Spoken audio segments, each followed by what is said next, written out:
Good evening, everyone. I want to welcome those of you who are in the room here at Unity North and those of you who are joining us online and just tuning in. I'm Reverend Richard Burdick, and I welcome you to Unity North Atlanta and our Wednesday night experience, which we call Rappin' with the Rev. And it's a time of meditation, but it's a time of dialogue as well. And so there's two parts to our evening here on Wednesday nights. And the first will be a meditation, about a half an hour. And at about the 30-minute mark, we're going to take a breath. We're going to come back into the space and into the room to talk about some of the things that were brought up, some of the ideas that were brought up in the meditation, and share wisdom. So it's rapping with the Rev. It's not listening to the Rev. And especially tonight, I am joined tonight by two beloved friends of mine and two congregants here at Unity North. Over here to my right, I have David Pritchard on the far right and John Maynard. And I want to really highlight John in particular because John came to me and said, I think there's something I need to give that I want to bring back into the community, in particular, the recovery community. He's going to share a little bit about his story in the 12-step programs and in recovery. So we're going to be vulnerable with each other tonight, and I invite each of you online, and those of you in the room, especially when we get into the dialogue portion, to allow yourself be vulnerable. These two brilliant men, very heart-centered men, are going to open up the way. But I thought before we get into the meditation, which they're going to lead you in, I thought I'd give them a chance to just introduce themselves and just a minute or so before so we know who we're dealing with here. David, you want to go first? Sure. Hey, I'm David, and really appreciate y'all being here, both those of you that came out here and those of you that are watching online. It's really great that we have that opportunity for that presence.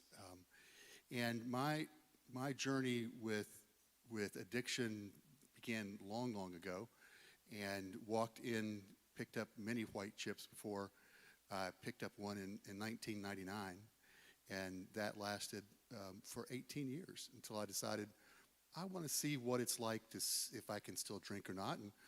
And over the course of the last couple of years, honestly, there have been some times where it's been a real challenge, and I've really had to lean very heavily on the 12 steps, and times where life is just a breeze. So it is definitely a journey, and it's really important for me to be able to see where I am on the journey and to accept where I am and not fight that.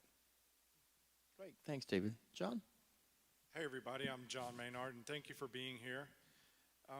My journey started long ago. I've been sober since '98, and it's been an amazing adventure and a challenging adventure at the same time.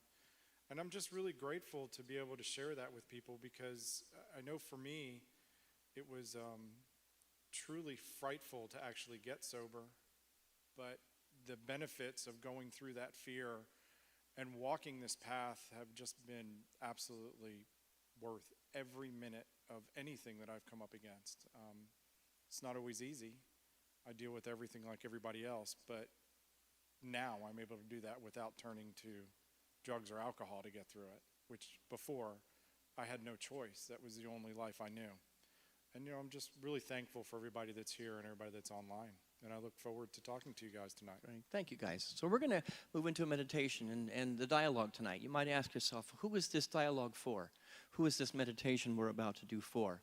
There are people right now that are searching for what 12 steps have to offer.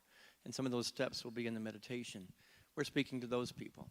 We're talking tonight to people who have been involved in 12-step programs, who have been involved in a life of recovery. We're speaking to those people as well. And we're speaking to anybody who has ever been affected by any kind of addiction. You see, it's not just one type of addiction we're talking about. These steps apply to workaholism, overeating. There's probably 10,000 things you can apply it to. So we're basically speaking to all of us. I invite you to open up your heart, to open up your mind in a receptive and vulnerable place to let us speak directly to your heart tonight. Take a deep breath with me. And David, I'm going to go to the piano, and David's going to get you relaxed into a receptive place. And then we're going to walk through what our hearts want to offer tonight. Thank you, Richard. So I'd invite you for those of you in the room, to be comfortable in your chairs. For those of you at home, seating in your chairs, whatever feels comfortable for you. If it is comfortable, close your eyes.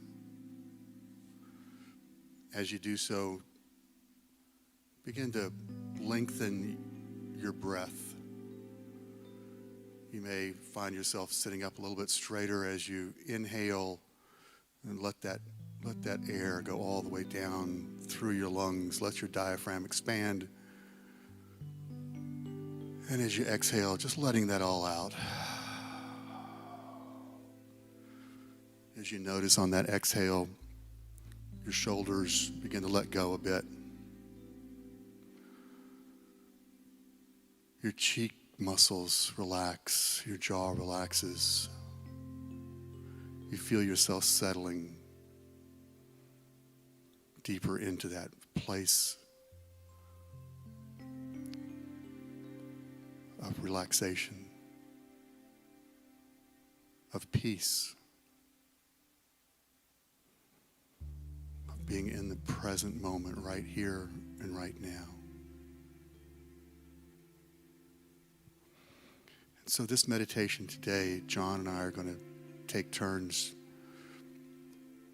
and we each have some words or phrases that we're going to focus on for a few moments or a few minutes of silence. And so it's your opportunity to take that word, take that concept, take that phrase, and to take it inside. Take it into your body, not just into your head, but into your body. And notice where you sense that idea. If there's resistance, or if it just sits well with you. There's no judgment on how it comes in or your response. And so our first idea is let go and let God. I invite you just to see what that feels like for you. If you're just to let go and let God be in charge.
Now, take a moment to think about the word hope. What does that do for you? Where does it take you? How does it make you feel? Hope can be a beautiful, beautiful place. To be able to rest at ease, knowing that things are going to change. And having that ability to see past where you are right now. And to be able to feel the power of hope rising up within us as we overcome what lays in our path. Hope leads to peace, leads to contentment. Feel that release in yourself as you focus on hope. Hope for the future, hope for the present.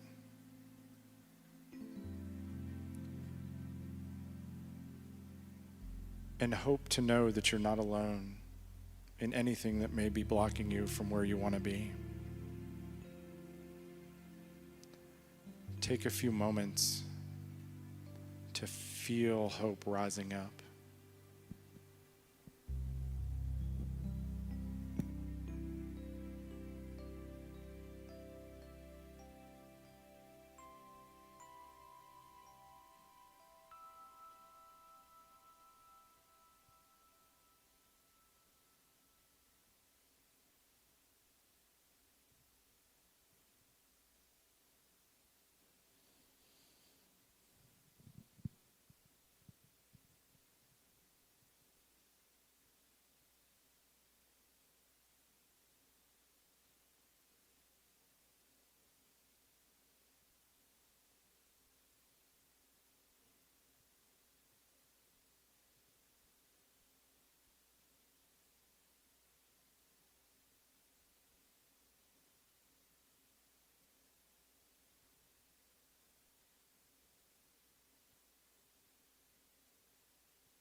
As you continue to breathe nice and deeply, just letting the breath come and go,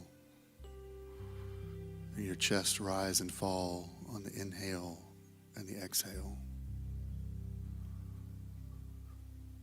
Letting your legs and feet and toes relax.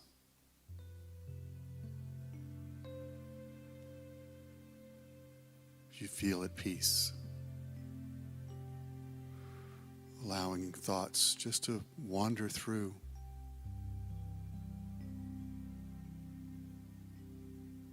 Allowing yourself to be right where you are. And our next word is acceptance.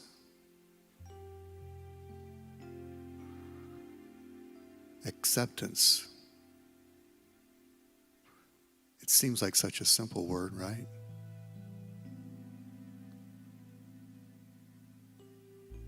Sometimes it's not so simple. Can we accept the challenges in front of us? Can we accept the people in our lives when they don't act like we want them to act?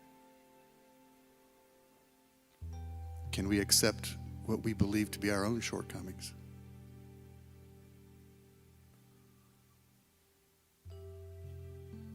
When we accept, we stop fighting. We stop doing it our way. And we seek that higher power connection, that God connection.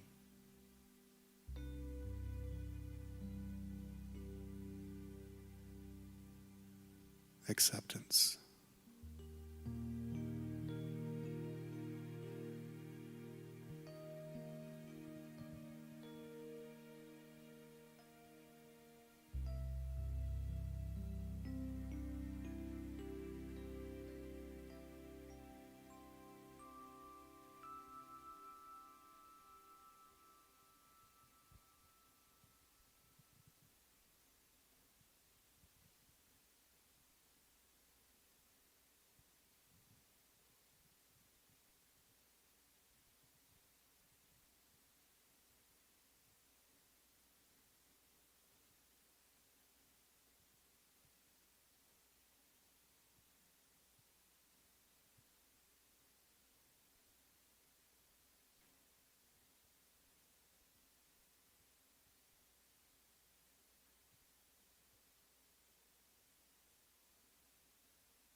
as you continue to stay in acceptance, think of freedom, true freedom.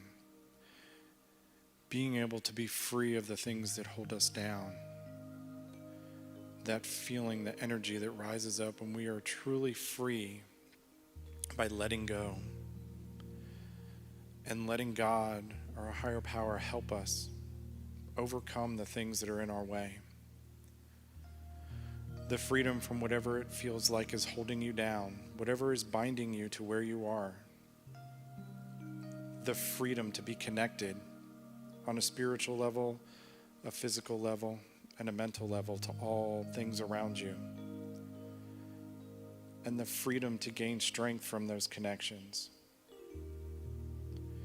And being able to be yourself, the person that you were made to be. The freedom to accomplish whatever feeling you have to accomplish. The power that comes from freedom. The strength, being able to let go, gives us freedom to walk through whatever challenge is in our way. Continue to rest on that freedom and feel it growing inside of you.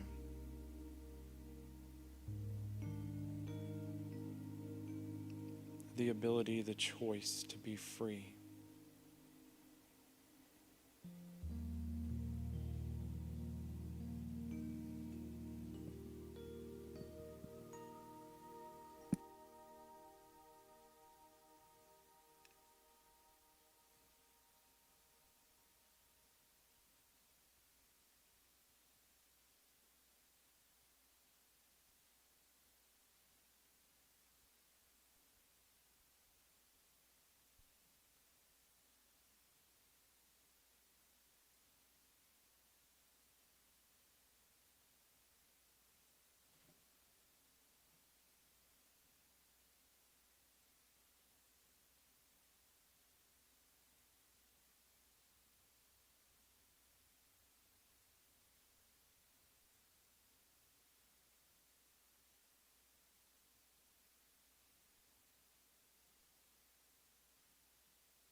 I love that idea of freedom. I don't know about you, I just feel lighter as I think about that, as I take that into my body. I know that sometimes to get to freedom can be a challenge. And our next statement is one that I'm sure that you've heard. A lot of people say this. One day at a time.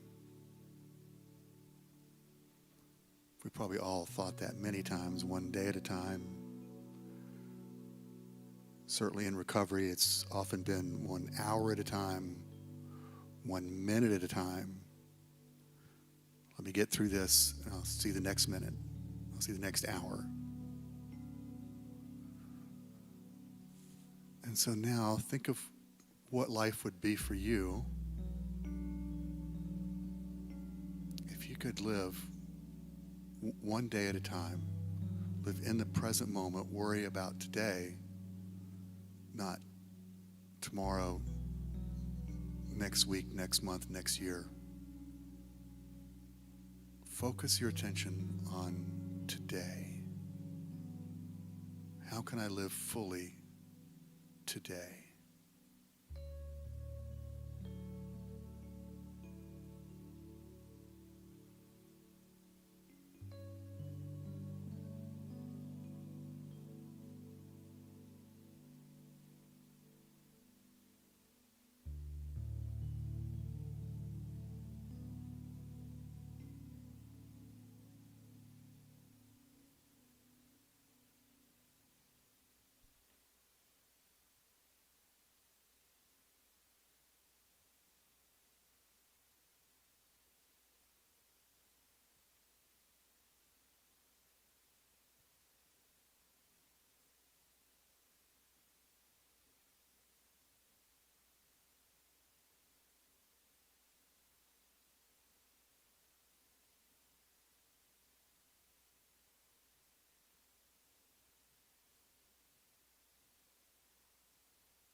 One day at a time. What an amazing statement.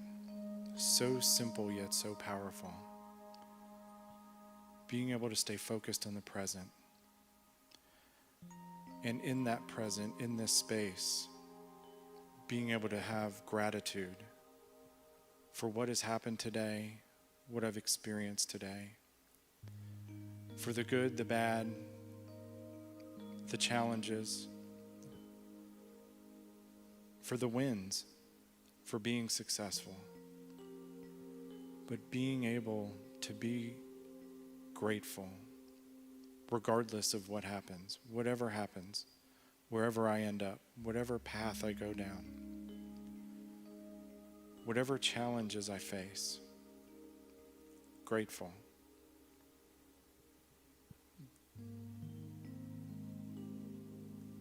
Grateful that I can address this moment free and open and connected to the people around me and connected to God. To have a gratitude like that comes from all of the things that we have talked about tonight.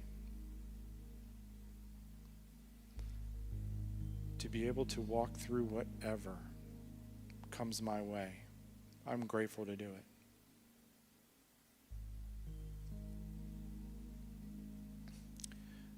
Gratitude is so uplifting,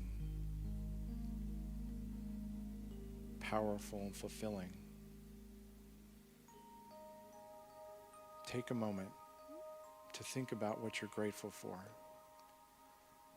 and to just dwell in that gratitude.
So many lives have been saved, rescued, remembered, and awakened through the 12 steps. And yet there are so many people that know nothing of the 12 steps. In our final times of reflection, I'm going to invite Sebastian to put onto the screen those 12 steps, those 12 powerful steps.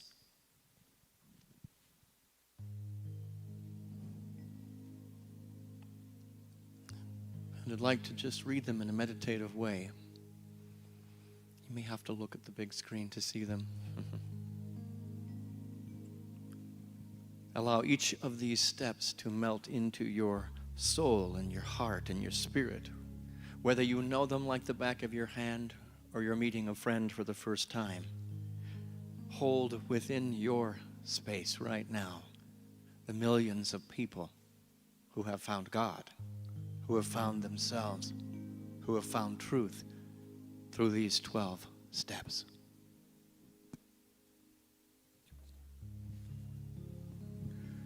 Number one, we admitted we were powerless over alcohol, that our lives had become unmanageable.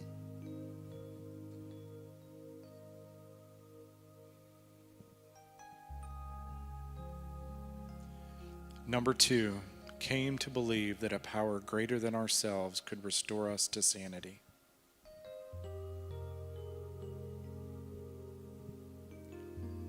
Number 3, made a decision to turn our will and our lives over to the care of God as we understood Him.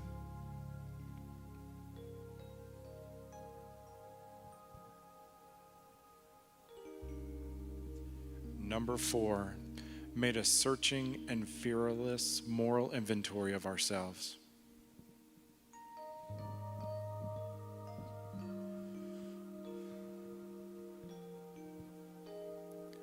Number 5, admitted to God, to ourselves, and another human being the exact nature of our wrongs.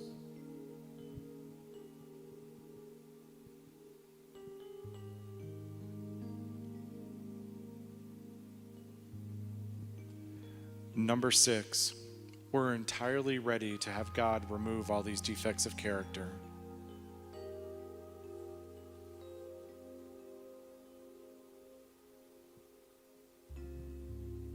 Number 7, humbly asked him to remove our shortcomings.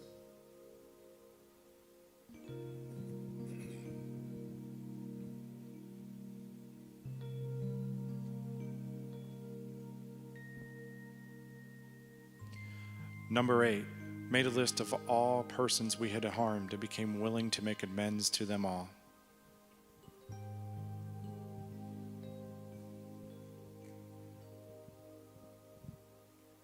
Number 9, made direct amends to those people, to such people wherever possible, except when to do so would injure them or others.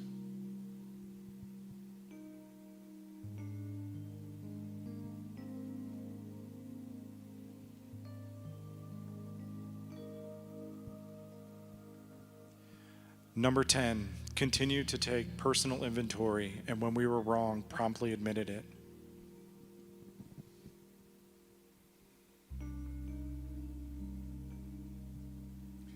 Number 11, sought through prayer and meditation to improve our conscious contact with God as we understood him, praying only for knowledge of his will for us and the power to carry that out.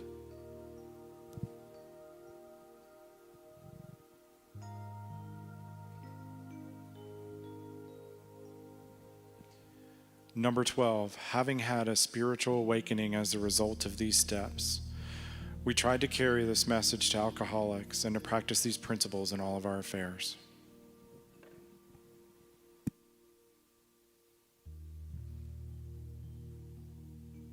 And so no matter our relationship with these 12 powerful statements, let us sit for our final period of silence in the stillness and allow whatever they represent to us to live in us right now, in the breath that you just took, and in our common awareness of what they stand for in the silence.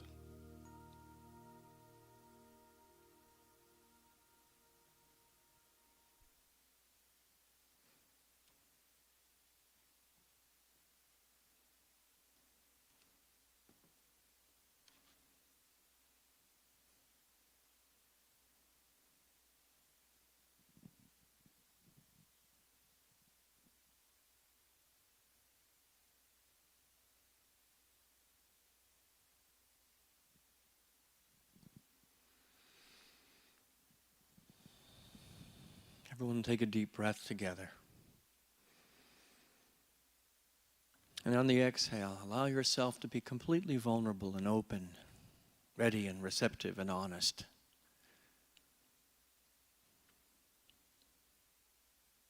Bring your attention to wherever you happen to be, either in this room or in front of a computer or a phone. And take another deep breath.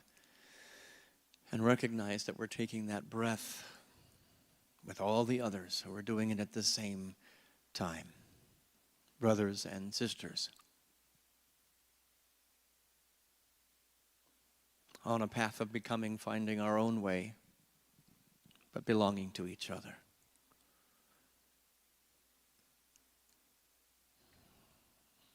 And so we move to the second portion of what we do here on Wednesday nights, and this is the wrapping portion. I'm going to invite anybody who might have something to say or add to maybe move a little closer, because I'm going to have a microphone that can rove around the room, and if you're not comfortable coming any closer, you can put your hand up and we will get a microphone to you. You don't have to come front and face the camera if you don't feel comfortable. We'll get the back of your head, wherever you happen to be. But this is a meaningful portion as we take this beautiful meditation that these two guys just led us on. I felt so connected to you, and I didn't think I could be any more connected to you. But the divine ideas contained in the words and the ideas that they shared, and in the 12 steps, there's a lot of juice there. There's a lot of meat there. There's a lot of good there. We have people online that are joining us. We can see their faces, some of you we can't see your face, but that's okay. I wanted to, before we get into the dialogue, and I'm going to ask these guys some questions, there was another set of 9, promises? Could you go through the 9 promises, which also are very equally important to the 12-step program as the steps themselves? Can we put those 9 steps, the 9 promises up? We got Wes and Sebastian doing triple duty, and we got Julie making sure we can get people online. And so in the big book of Alcoholics Anonymous, what we call the big book, at each step it offers promises of what happens. But the main ones that those of us in the program use are called the 9-step prayers or 9-step promises. And these are what's promised to us if we painstakingly follow this phase of our development. We'll be amazed before we're halfway through. We're going to know, you take turns. We're going to know a new freedom and a new happiness. We will not regret the past, nor wish to shut the door on it. We will comprehend the word serenity, and we will know peace. No matter how far down the scale we have gone, we will see how our experience can benefit others. That feeling of uselessness and self-pity will disappear. We will lose interest in selfish things and gain interest in our fellows. Self-seeking will slip away. Our whole attitude and outlook upon life will change. Fear of people and economic insecurity will leave us. We will intuitively know how to handle situations which used to baffle us. We will suddenly realize that God is doing for us what we could not do for ourselves. Are these extravagant promises? We think not. Sometimes they are being fulfilled among us, sometimes quickly, sometimes slowly, but they will always materialize if we work for them. So those are some pretty potent promises and a lot of ideas, and I imagine that there are doubts. I myself have not sat in a 12-step program other than to help a brother who I was there for. So I can't begin to speak about those promises being fulfilled. And I want to ask you guys about them. So I want to kind of walk through your journey. And those of you who have questions online can put something in the chat. Those of you here, I'll be looking for your hand to go up if you want to ask them, John, or David, anything, or you have just a comment to make about what they're going to talk about. This is important. So the first question I have for you guys, what was the hardest part before you heard promises, before you heard 12 steps, about walking into a 12-step program? I know that when we talked at Starbucks the other day, there was the idea there's a stigma of those people who are in recovery. Can you speak about what it was like to walk into that program and what it took from you to do so? You or me? Go ahead. So, Hold that close. I was thinking about the first time I went to an AA meeting. So I'm going to kind of quantify how I got there. I was a bit of a rambunctious teenager. And I got myself in a little bit of hot water. I had borrowed some people's cars without their permission. And my parents didn't know what to do with me, so they put me in treatment. So I'm 14 years old, never drank or used, well, I take that back. I had drank, but I didn't think of myself as an addict or anything like that. And I'm in treatment, and 30 days on the unit. And I end up in an AA meeting, and it was a bunch of really old men. And I was like, oh, God, what is this? And there are those that might be saying that about our collection right here today. I don't know. Older than I am now. And in an AA meeting, a new person and anybody that speaks will introduce themselves and say, I'm an alcoholic, or I'm grateful to be sober, or whatever they want to say. So everybody's introducing themselves, and I stand up and I go, well, hey, I'm John. I don't drink, but when I get mad, I steal cars. So that was kind of my perception of AA, even when I finally walked in. I was young. I got sober when I was 26, and it was still that, well, this is an old person's disease. And I had an opportunity to witness somebody my age get sober. And that's kind of what got me there, because I got jealous. It was really out of jealousy. I was like, their life started to get better, and my life was continuing to decline. I was drunk all the time, chasing it in any way, shape, or form that I could. And I decided I would go see what AA was about, honestly see what it was about. And in AA, we use poker chips to mark our periods of sobriety. It's like the white chip is a chip when you pick up on the very first time of surrender. And you can pick up 1,000,000 white chips. It really doesn't matter. There's, AA doesn't really have rules. There's no set of things that you have to do. You can go to AA meetings and still drink. You can really do whatever you want. It just becomes a point of where a person wants to get sober. And the experience of being in an AA meeting tends to rub off on you. So I picked up about 4 or 5 white chips before I was serious. And I said, I really don't want to drink anymore, but I can't figure out how to not drink. It's a very bad place for an addict, because the drug, the alcohol, whatever it is, whatever that addiction is, just didn't work anymore. That's what I used to feel good. That's what I used to feel normal. And it got to a point where it just didn't. It just was, and I was a miserable shell of a person. So I picked up that white chip after like the 5th time, and I talked to this guy that was like old enough to be my dad, and I was like, man, I'm really scared. I need some help. And that's what launched me off into my sobriety. And after that moment, it was kind of peaceful. Was it a moment of courage, of strength, and brutal honesty with yourself? And a lot of fear, because I was scared. I didn't want to turn out, like my dad. I didn't want to turn out like my grandfather, who took me to a bar when I was 4 or 5 years old. And I had enough bad associated with it at that point that I just didn't want to be there anymore. But I couldn't stop. It was a sick, vicious cycle of wanting to stop, not being able to stop. I'd be like, man, I am not going to drink. And I'd be on a bender for 2 or 3 days. My boss would be like, where were you? I was like, I went to the bar on my way home. I'm sorry. But that was 2 days ago. So, for me, it had gotten to the point that once I started drinking, I could not stop. And I would drink until I was out of money, passed out, whatever. There was no off switch for me once I started. In the years that I drank, I can honestly look back and remember one time where I was cutting the grass one Saturday and I had to go to work Saturday night, and I had a couple of beers, and I still to this day remember how mad I was that I had to stop drinking to go to work. And that was it. That was the only time I recall stopping of my own volition once I had started drinking. That's a rite of passage. Not because somebody's asked you to do it, not because you have to do it or you're supposed to do it or it's the right thing to do. You did it of your own volition for yourself. I want to ask you if David, and I got a whole bunch more questions. So but let me throw this one into the mix. You had to admit something to yourself. You had to walk into that meeting for the very first time, and the promises that were put out there. You're going to have a spiritual experience. Now, I know you have personally been in churches most of your life. As a child, you were raised in religious environments. What did you get walking into that? What did it take from you, and what did you get that you could not find in a church during a service? What it took for me was, well, I knew I had a problem because I was never a daily drinker.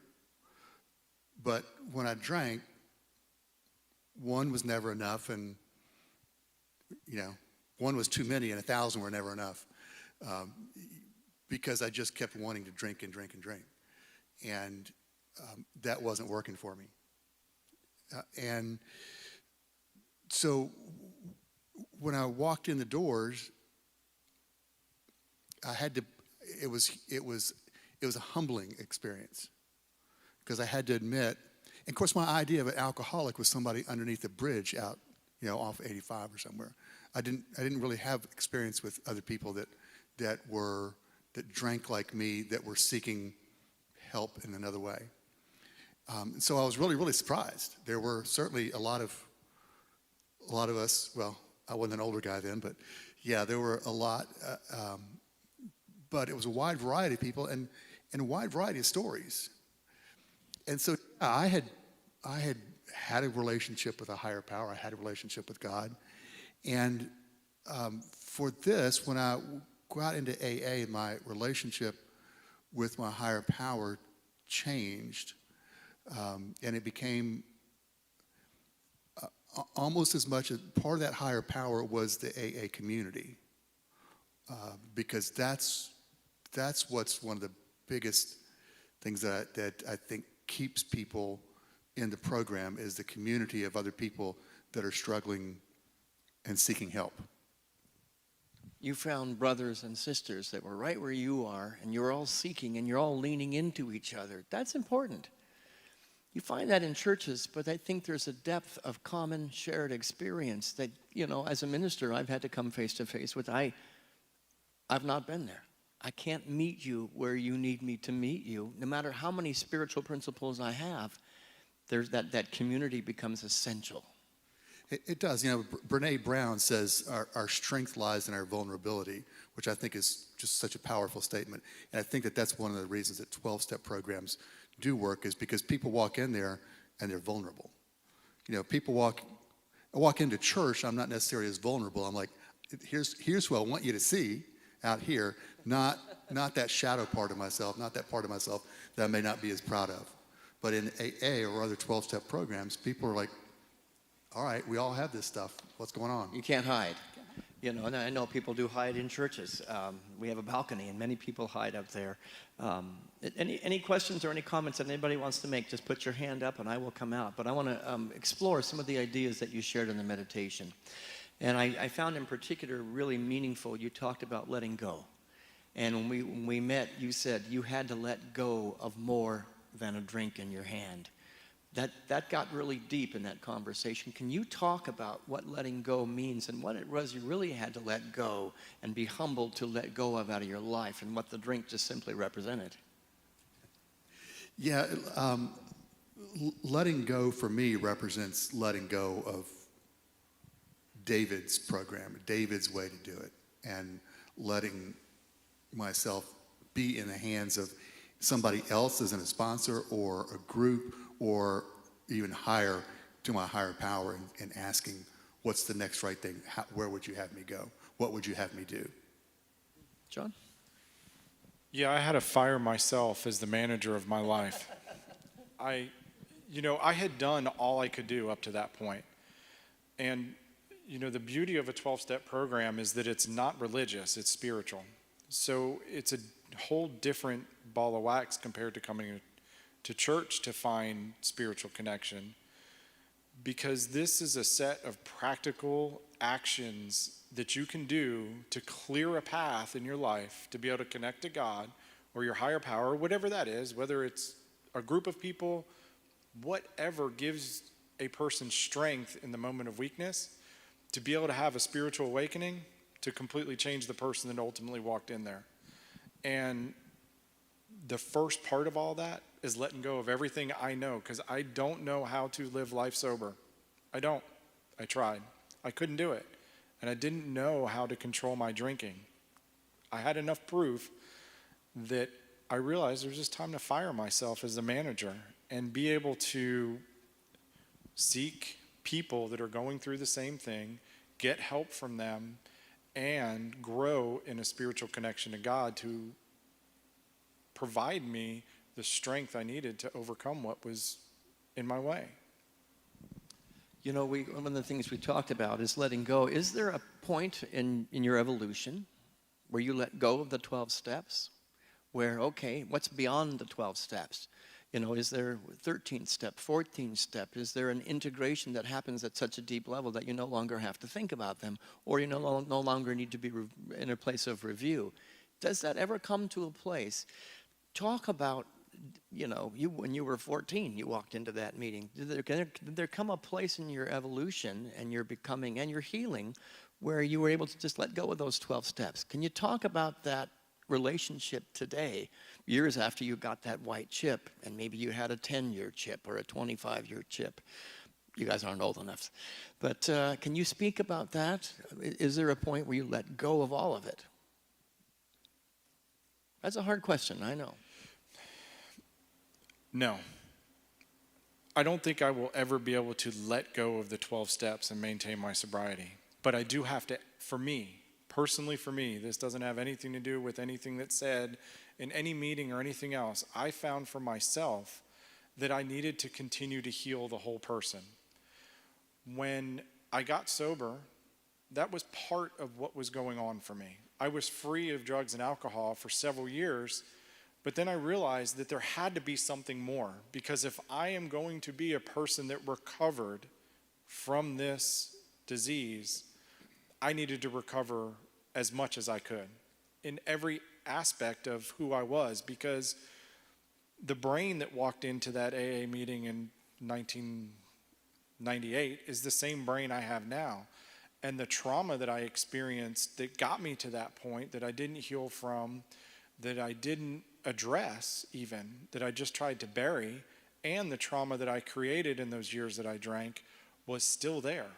I was a sober person that had been through a whole lot of, I'm going to not use a bad word right now, that had been through a whole lot of challenges in life. Whatever they were. They might not have been as bad as somebody else. Might not have been as bad as somebody else in there, but they were as bad as they could be for me. And I had to work through that trauma in order to maintain the type of sobriety I wanted. I could have stayed sober. I could have not drank, but I wouldn't have felt complete.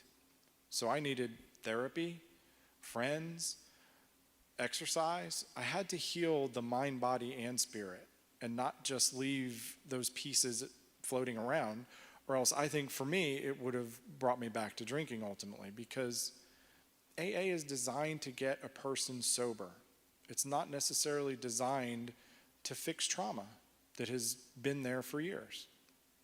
So there's a psychological component that the 12-step begins a journey, but it's a lifetime journey of healing all of your bodies, your mental body, your emotional body, your spiritual body. All of it must be integrated into one to truly have the spiritual awakening, as we talked about in the meditation, that is long-lasting.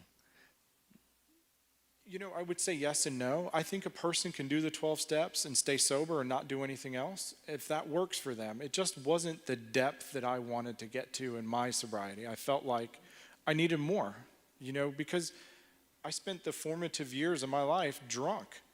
I didn't know how to interact with people. I had to learn those things, and I had to talk to other people to do that. I think, John, you said something when we met at Starbucks. I didn't just want to be a miserable, sober person. That there was so much more to the 12 steps than just getting sober. And I think you're speaking about that.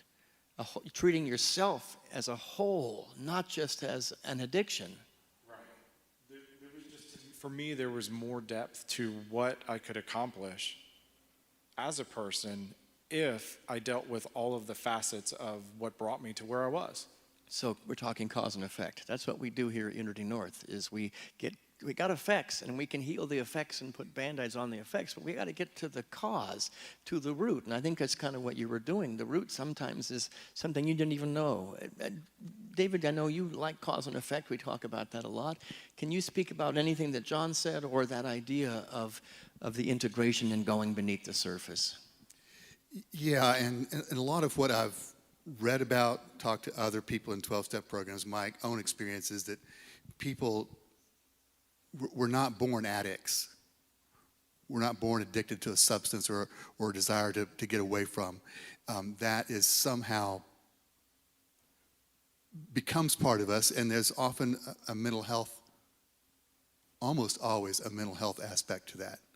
Whether it's depression or bipolar or schizophrenia or whatever it is, there is something, and that tends to be why addicts begin drinking. Now, there's also a lot more research these days into the effects of trauma on people later in their lives, and what they're finding is that a lot of addicts have had some type of a trauma, childhood trauma, that hasn't gotten resolved. And so by resolving that trauma, by getting to the cause, you release the effect. That person then no longer needs that addiction in order to feel whole and in order to live a wonderful life. So I imagine the fear that we've talked about with the integration, the deepening, that fear doesn't necessarily go away. It's a start. I'm afraid to walk into the room, but now I'm going to have to deal with things that I've buried, things I've really not wanted to look at, just beyond picking up a drink or whatever the addiction might be. Is fear, let me just ask a question, both of you, is fear your partner in the ongoing process of recovery and being somebody still in recovery till the end of your life? Is fear your partner but not your enemy? Just a question I'm putting out. I know you didn't expect that one.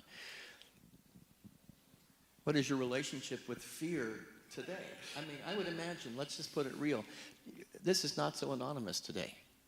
You're standing here as courageous, brave men, sharing on a camera and in front of other people your story.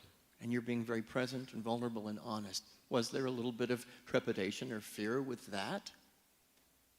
Oh, sure. Yeah, because, I would have loved to have come in here and said, I got sober 25 years ago and have stayed sober the whole time. And that's just not my story. My story is I didn't stay sober the whole time. And, it's like I talked a bit ago about walking into church, and this is, there's a persona I want you to see, and there's the real David. So this was like, okay, well, this is, the S is going to get real here. And so, yeah, there is that fear of being vulnerable and being rejected. You want to take that one, John? Yes. I think my fear comes from being judged, and that there's something wrong with me or I'm different than anybody else. But, one of the things I learned in AA, and part of the book, which is the text of the directions on how to work these steps, is really that mostly the cause is fear-driven. Fear of the future, fear of not having something, fear of whatever. And being in that place of fear and not being able to be a partner with it is, really a big place for, I think, people overall to get stuck in and get mired in that fear. Am I fearful of things today? Absolutely. But I try and address it and walk through that fear instead of bury it, make it go away, ignore it. It's just like paying a bill. If I don't pay my bill, I'm going to get scared that they're going to turn off my electricity. Well, I just need to pay the bill, and I have a healthy fear to pay my bills. And it's also, like teaching a child to have a healthy fear. Fear can benefit if it's a partner, not if it's our enemy. But yeah, it's scary. It's, I think some of the big challenges in my life of sobriety were when I was the most scared. I was scared I was going to drink again. And I had every reason. I could lay out what happened to me, and it's a perfect reason for an alcoholic to get drunk. But I didn't. But that, I think, was the point where I realized, and this was, this is 20 years into my sobriety, that what I experienced was a perfect reason for me to drink. I didn't do it. I had to go through it, and it was horrible. I was like, okay, cool. It's good for me to go get drunk now. I've been sober 20 years. But I had that little bit of a thought. I was like, man, I just need to go to an AA meeting. And I went to an AA meeting. I don't remember the last time I had been one before that. And I sat in there and I was like, well, shit, I'm exactly where I'm supposed to be, because these are the people that are going to help me right now. And I think as I've grown in sobriety, I don't look back and say I've been sober 20 plus years, that's great. I look at it like, whoever woke up first today was the one who's been sober the longest.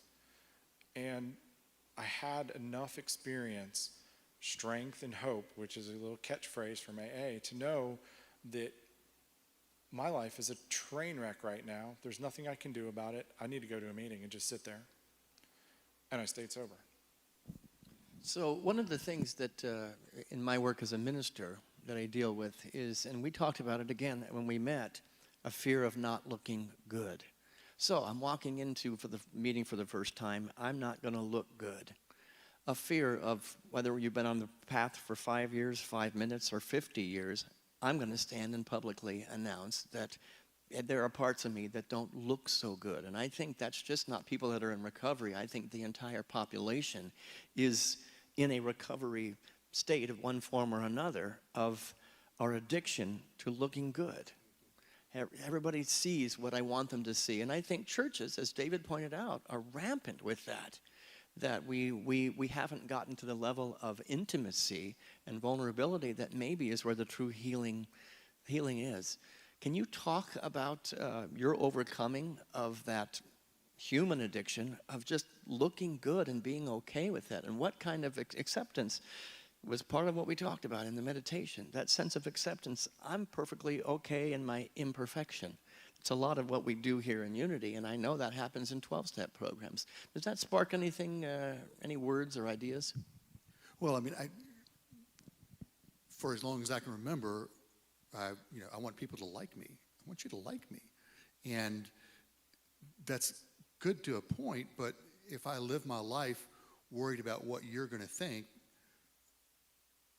I'm not going to have much of a life, because I'm going to just try to put up a facade everywhere I go. And that's the challenge of any organization, any church or any type of community organization, is how do we get real with each other and love each other for all of our parts, not just the parts that we like.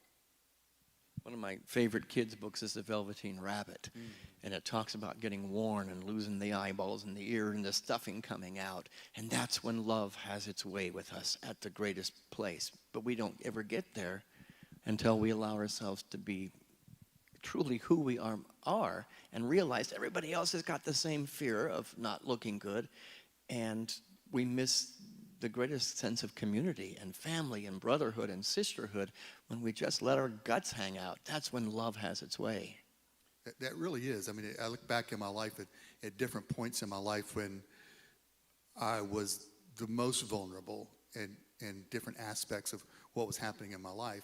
And that's where I felt, actually, once I allowed the vulnerability, that's where I felt the most love. And part of that was because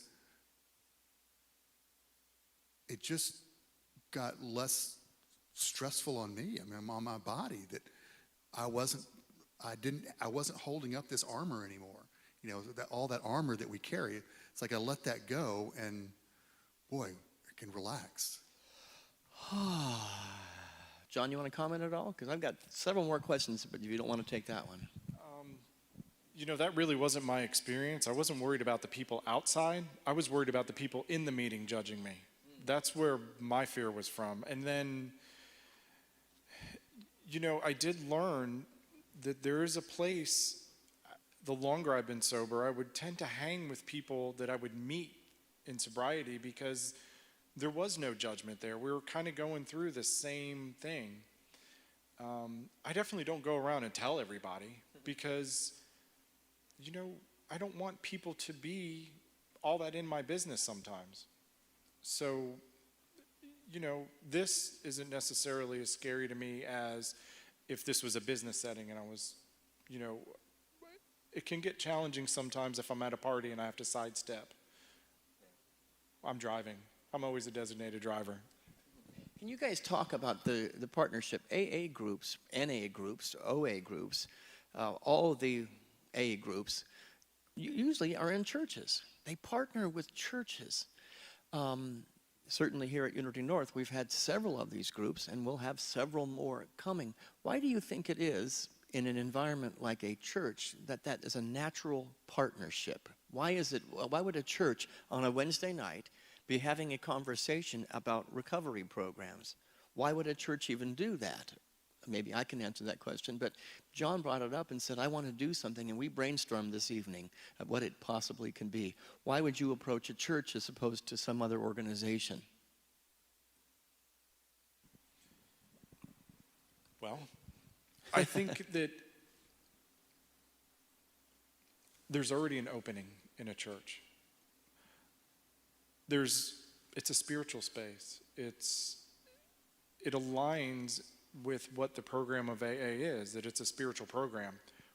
Walking into wherever and saying, hey, you know what, I want to talk to your people about getting sober, could be offensive. This is a place where I think people would tend to be a little more vulnerable than other places. The spiritual awakening was in the meditation. It came up, and it was part of what we just talked about.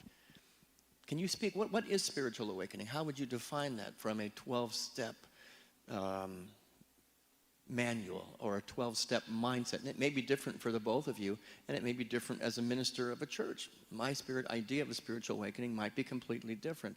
What did you get that you are now today as your spiritual awakening as a result of your journey through 12 steps and recovery? You know, it's interesting because even like in the Bible with Paul had this spiritual awakening. It was a big deal, right? And for some people in 12-step programs, it is that. It's just like, boom, one day it hits them where they have that connection with that higher power. That wasn't my experience. My experience was I already had a connection. And so being in a 12-step program just gave me a different way to connect with higher power. My journey is similar. I think that the spiritual connection I had was strengthened by what I experienced in AA. But I know for me that I can point to a specific time. It wasn't a big explosion. It wasn't like this or anything like that. But I can point to a time where I was very early in sobriety, and there was an opportunity for me to meet somebody that I had drank with in the past. And I was really excited about meeting this person, but I knew if I met them that I was going to drink with them.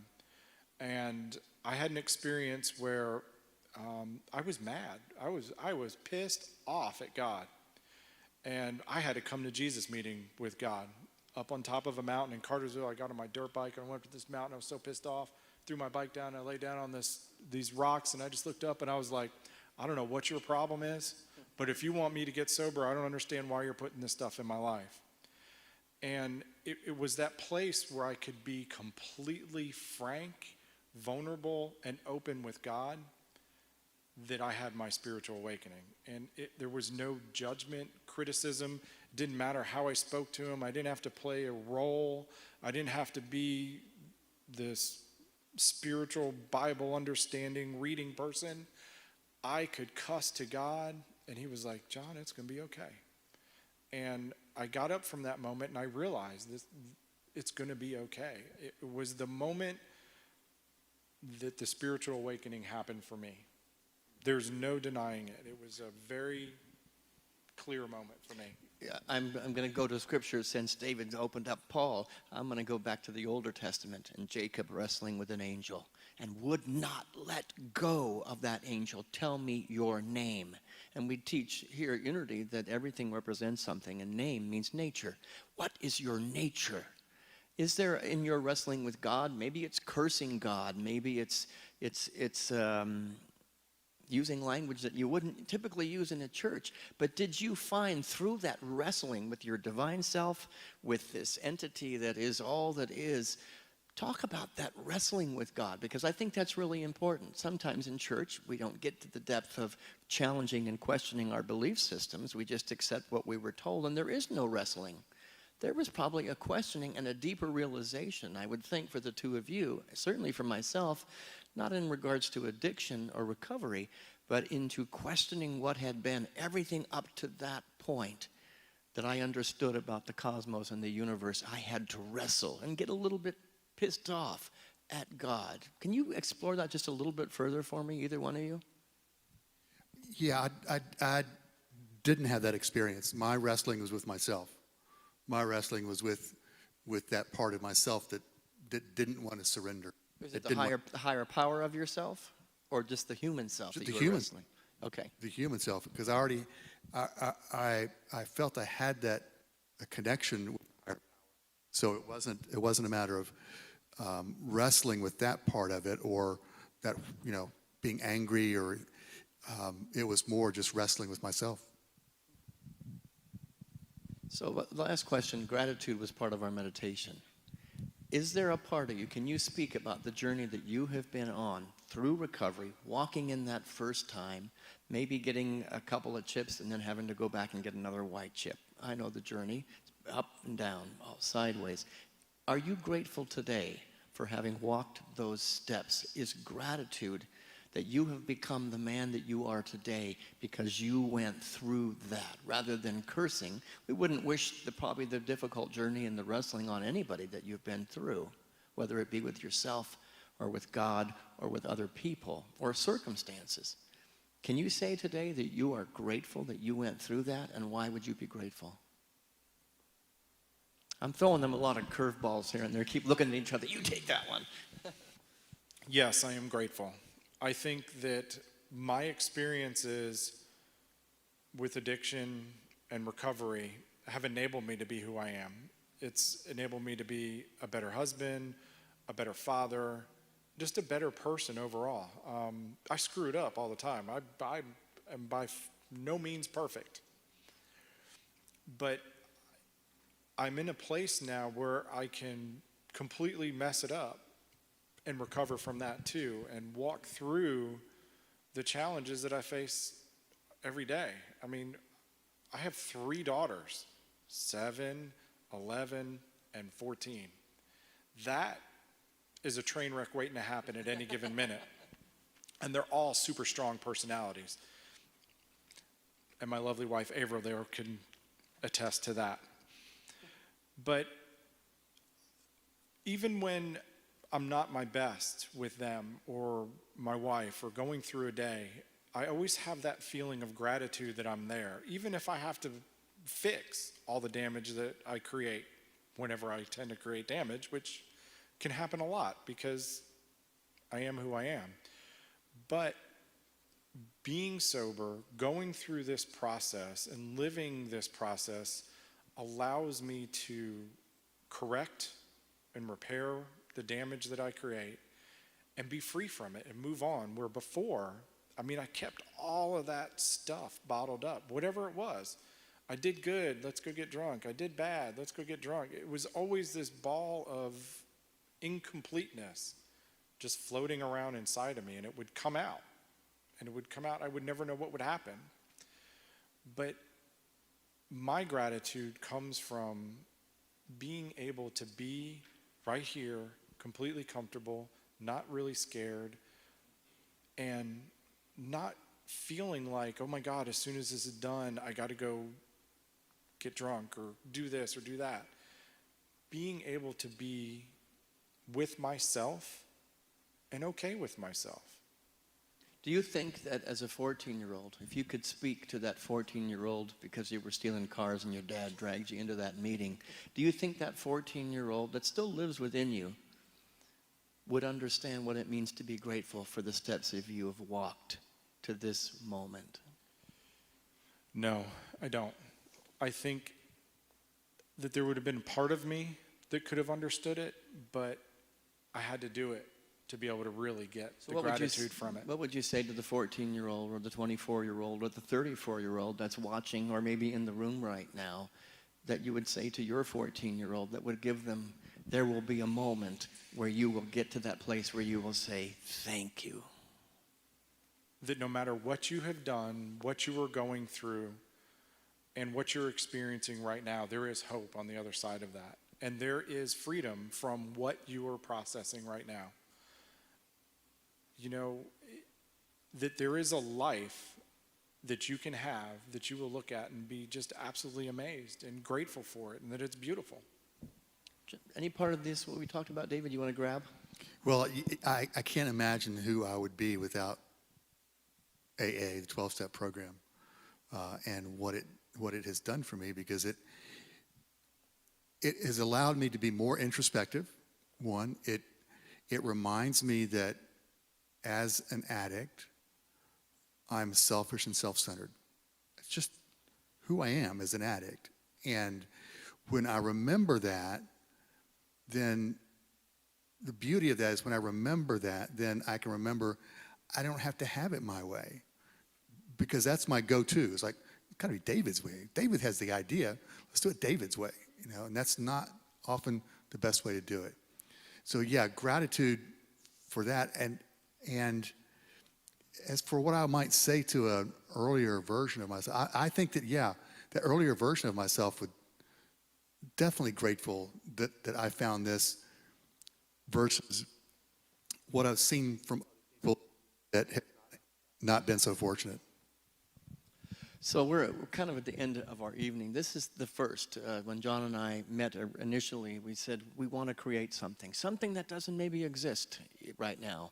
So this is an exploration. And so anybody's ideas online or in the room who would like to, oh, we have a question. I'm going to bring you a microphone. I appreciate that we got somebody. We only have just a few minutes. And well, I want to get a mic to you so that we can hear you, because that people online want to hear you. So we've talked about the steps and we've talked about the promises, but there's also the traditions. And the traditions speak of anonymity at the level of press, radio, and films. And I would like to know how y'all are dealing with that. Good question. You guys want to grab that? Catch the last part of that.